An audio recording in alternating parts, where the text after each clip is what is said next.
মানুষের আসল পরিচয় কিছু মানুষের আসল পরিচয় সম্পর্কে আমি আজকে আপনাদের সামনে আবার একটি লং ভিডিও নিয়ে হাজির হয়ে গেলাম। আমি হচ্ছি মিজানুর রহমান রিয়াদ, ওরফে আপনাদের মিষ্টি হুজুর, কিউট হুজুর। আশা করতেছি আপনারা সবাই ভালো আছেন। আমি আল্লাহর রহমতে আপনাদের দোয়ায় আমিও ভালো আছি। তো বিষয় হচ্ছে যে মানুষের আসল পরিচয় কি, সে মানুষ। মানুষ হিসেবে জন্ম নেওয়ার পরে মানুষের আর একটা পরিচয় আছে, সেটা হচ্ছে মানুষকে কিভাবে আমরা চিনবো, সে কতটুকু মানুষ হিসাবে গণ্য। প্রথম হচ্ছে আমরা সেই বিষয়টার জন্য কারো অহংকারকে একটু চিহ্নিত করব। অহংকার হচ্ছে মানুষের ধন সম্পদ কিংবা টাকা পয়সার বিষয়টা বুঝিয়ে দেয়। বর্তমান পরিস্থিতিতে এই অ্যাডভান্স যুগে মানুষের অহংকারী হওয়াটাই স্বাভাবিক। তবে যার টাকা পয়সা যত বেশি, যার ধন সম্পদ তত বেশি, সে অহংকারী তত বেশি হয়ে ওঠে। কেননা অহংকার দেখেই বোঝা যায় যে সে মানুষটা কতটা টাকা এবং ধন সম্পদের মালিক। টাকার জন্যই মানুষ অহংকারী হয়ে যায়। সে কতটা ধন সম্পদ অর্জন করতে পেরেছে, কতটা সম্পদ অর্জন করতে পেরেছে, সেটা হচ্ছে তার অহংকারের উপর নির্ভরশীল। অহংকারীটা মানে পরিস্ফুটিত করে তোলে।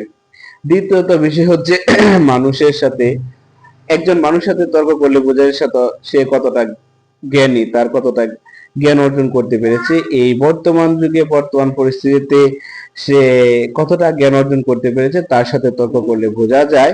কেননা একজন অজ্ঞানী মানুষের সাথে কখনো তর্কে জড়ানোটা ঠিক নাই, কারণ সে জ্ঞান না থাকলে তর্কই করতে পারে না। সেই জন্য জ্ঞানী মানুষের সাথে তর্ক করলে অনেক কিছু শিক্ষা গ্রহণ করা যায়। সেই জন্য মানুষ কতটা জ্ঞানী, তার একজন তর্কের সাথে, তার সাথে তর্কে জড়ালে বোঝা যায় সে কতটা জ্ঞান অর্জন করতে পেরেছে।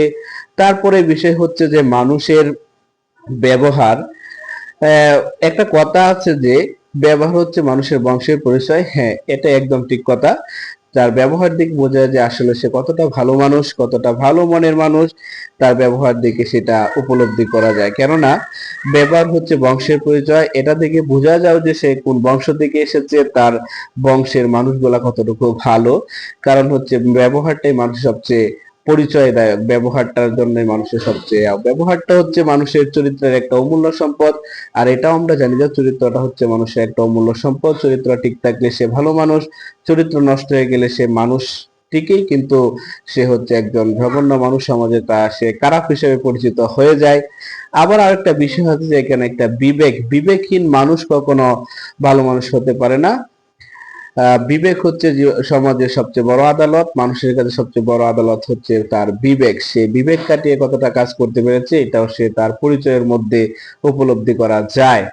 সে হচ্ছে বিবেক। এই বিবেকের জন্যই মানুষ ভালো এবং উঁচু নিচুর ভেদাভেদ এই বিবেক দ্বারা সৃষ্টি হয়। কেননা আপনার সাথে যে